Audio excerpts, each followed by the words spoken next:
So I spent 3 years and 189 hours on my John Deere Z760R. I walked in to buy some oil, came home with this machine. If your yard is slopes and rocks and you do all kinds of yard work, stay with me because this might be your story too. The new John Deere 760R. I've got 4.5 hours on it. Now, let's talk about the basics. This deck, super sturdy, much more rigid than the 530R that I replaced. And the fuel gauge is right up here in the front, and I'm going to mention something about that here in a second. I've got the no flat wheels on it. Those are an upgrade, and I don't know how much they cost because it was sitting there on the lot. It's got the ROPS safety feature, of course, and one thing about this is it's using the cotter pin style to take the pin out and adjust it. I much prefer the T-handle that was on my 530.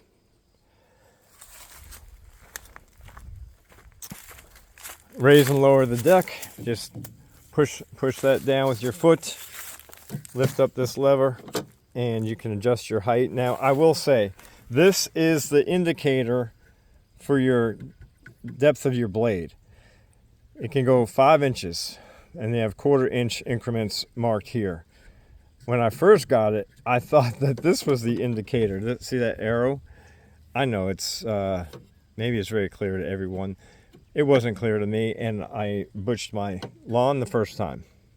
Now, this is your hour indicator. Like I said, I've got about 4.5 hours on it. All right, 4.6 because I just drove it down here. And on the other machine, on the 530, this is a fuel gauge too, which I really like. You can't see your fuel when you're sitting on top of the tank. Easy controls to reach. You got your choke, got your throttle, got your headlamps. Let's talk about headlamps real quick. So this came with these LED lights on the front, and I like them. They're not bad. I think that maybe my weight might be blocking some of the light. I'm not sure because I didn't drive it without the weight in the dark. But the 530, it had lights on the sides on here, and it lit up much better. Now, as far as the motor goes, this has got our 27 horse Kawasaki motor on it, and that is a beast of a motor. The other machine actually had a container right here. It could hold, for example, my lighter that I used to light my weed burner with, or my trimmers that I would keep in there. So I'm very disappointed that it doesn't have more storage. And I'm actually in the process of building a shelf across here on these two supports. The question is, so what is my first impression? Would I buy this? Well, I did buy it. Am I happy with it? I didn't test it at the store. The man asked me what I wanted. I told him what I had, which is a Z530R. He says, well, what do you want? I said, I don't know. I want mo better, right? I'm trying to be funny. I don't think I made him laugh. And so this is what he had on the lot. So this machine here is round figures $15,000. I think that might be with the interest charge on. I am paying a 2.3% for it because I wanted to make my payments lower. So I did tell myself if I could get this machine within $50 of what my old machine was, that I would buy it. My old machine I was paying $125 a month for, 0% interest, and I was paying $175 a month on it to get my payments reduced a little more quickly. And the price I'm paying for this is $173 a month. So I said, okay, I'm going to pull the trigger. One thing about this machine is, like I said, it's got a 27 horse motor, and the center of gravity is up a little higher than on my 530.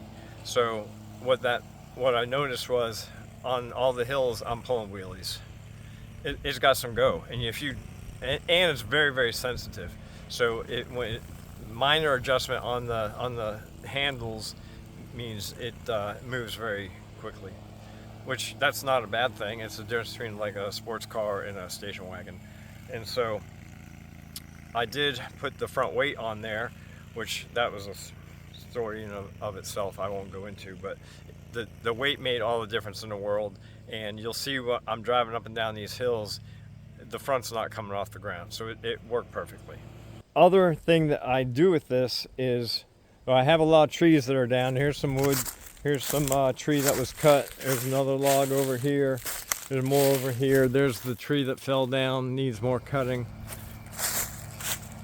So not only am I doing grass cutting, which is something I wanted to do, I use it to haul all the wood and all the leaves and all the sticks and all the typical yard maintenance stuff.